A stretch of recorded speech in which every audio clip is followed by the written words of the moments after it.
Welcome back to our channel. In this tutorial, we'll show you how to unarchive a group chat in WhatsApp Web. Sometimes, you may need to access an archived group chat for reference or to continue the conversation. Let's get started. Step 1. Open WhatsApp on your computer by launching the WhatsApp web application.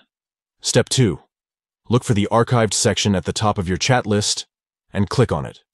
Step 3. Scroll through the list to find the desired group chat that you want to unarchive. Step 4. Right-click on the group chat. Step 5. From the options that appear, select Unarchive Chat. That's it! You've successfully unarchived the group chat in WhatsApp Web.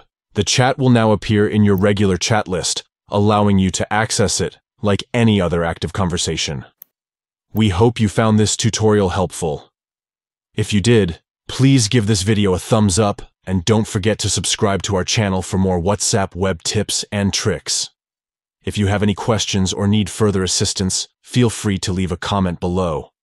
Thanks for watching.